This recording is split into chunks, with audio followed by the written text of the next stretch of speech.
Hello guys, welcome to my YouTube channel. और आज मैं बहुत ही महत्वपूर्ण टॉपिक पर डिस्कस करूंगा, जो कि है आर्थिक समीक्षा।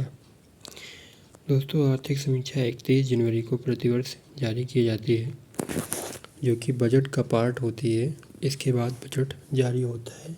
1 फरवरी को बजट जारी होगा। तो संविधान के अनुच्छेद 112 में वार्षिक वित्तीय विवरण की बात कही गई है और बजट शब्द वहीं से निकलता है।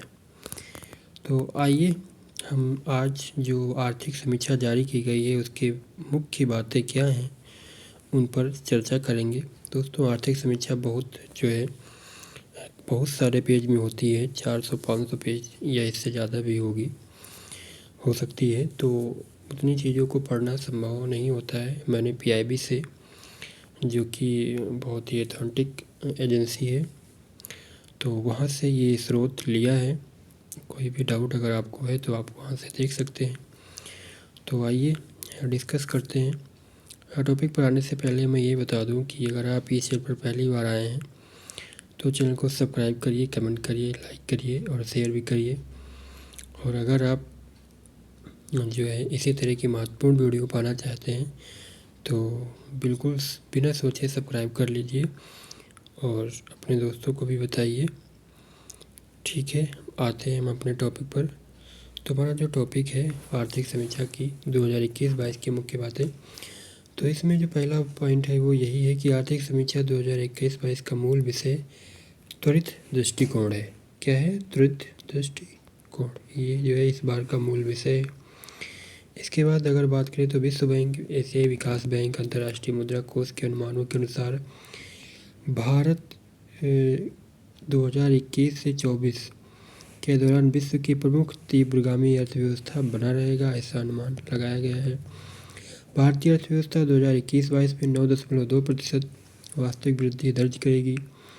2022-23 में भारत की आर्थिक विकास दर 8.0 से 8.5% होने का अनुमान लगाया गया है। कृषि क्षेत्र में पिछले वर्ष 3.6% वृद्धि की तुलना में 2021-22 में 3.9% की वृद्धि की संभावना है। समीक्षा में यह भी कहा गया है कि कृषि व उससे जुड़े क्षेत्रों पर महामारी का असर बहुत कम रहा है। महामारी का कम असर रहा है। इसके बाद हम देखते हैं औद्योगिक क्षेत्र में 2020-21 के दौरान 7% की विकास दर थी और विकास दर तेज़ी से बढ़कर 2021-22 में 11.8% होने का अनुमान है। कृषि, उद्योग और सेवा। इसके बाद हम देखेंगे सेवा क्षेत्र। सेवा क्षेत्र में वृद्धि दर पिछले वर्ष 8.4% से घटकर 2021-22 में 8.2% हो जाएगी, ऐसा कहा गया है। 31 दिसंबर 2021 को विदेशी मुद्रा भंडार $634 बिलियन था। ठीक है, ऐसा इस आर्थिक समीक्षा में कहा गया है। इसके बाद 2020-21 में प्रतिदिन सड़क निर्माण बढ़कर 36.5 किलोमीटर हुआ। ठीक है, इससे पहले जो आंकड़ा था उसमें ये 28 अगर मैं सही हूँ तो 28 था। इसके बाद अगर जो नेक्स्ट टॉपिक है पॉइंट है कि नवंबर 2021 के अंत तक चीन, जापान और स्विट्जरलैंड के बाद भारत चौथा सबसे ज़्यादा विदेशी मुद्रा भंडार वाला देश था। कब? नवंबर 2021 तक के डाटा के अनुसार। तो ये जो 3 टॉप देश हैं वो भी याद कर लीजिए कि चीन, जापान, स्विट्जरलैंड के बाद भारत चौथा सबसे ज़्यादा विदेशी मुद्रा भंडार वाला देश था। इसके बाद जो नेक्स्ट पॉइंट है वो ये है कि नीति आयोग SDG इंडिया सूचकांक तथा डैशबोर्ड पर भारत का समग्र स्कोर 2021-22 में सुधर कर 66 हो गया है, जबकि ये 2019-20 में 60 था। ठीक है, तो ये डाटा याद रखना है। इसके बाद भारत विश्व में 10वां सबसे बड़ा वन क्षेत्र वाला देश हो गया है, ऐसा आर्थिक समीक्षा में कहा गया। 2010 से 2020 के दौरान वन क्षेत्र वृद्धि के मामले में 2020 में भारत का विश्व में तीसरा स्थान है। कौन सा स्थान है? 2020 में भारत का तीसरा स्थान है। किस मामले में? वन क्षेत्र वृद्धि के मामले में 2010 से 2020 के दौरान। भारत विश्व का सबसे बड़ा खाद्य प्रबंधन कार्यक्रम चलाता है। प्रधानमंत्री गरीब कल्याण योजना जैसी योजनाओं के माध्यम से खाद्य सुरक्षा नेटवर्क कवरेज का और अधिक विस्तार किया है।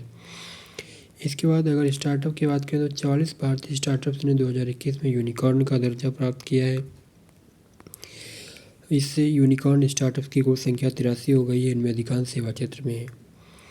राष्ट्रीय परिवार स्वास्थ्य सर्वेक्षण 5 के अनुसार कुल प्रजनन दर 2 हो गई है, जो कि बहुत ही महत्वपूर्ण खबर है।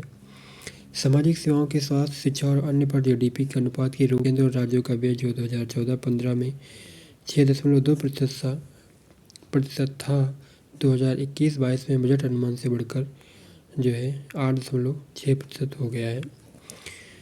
सरकार एक जल जीवन मिशन चला रही है, तो जल जीवन मिशन के तहत 83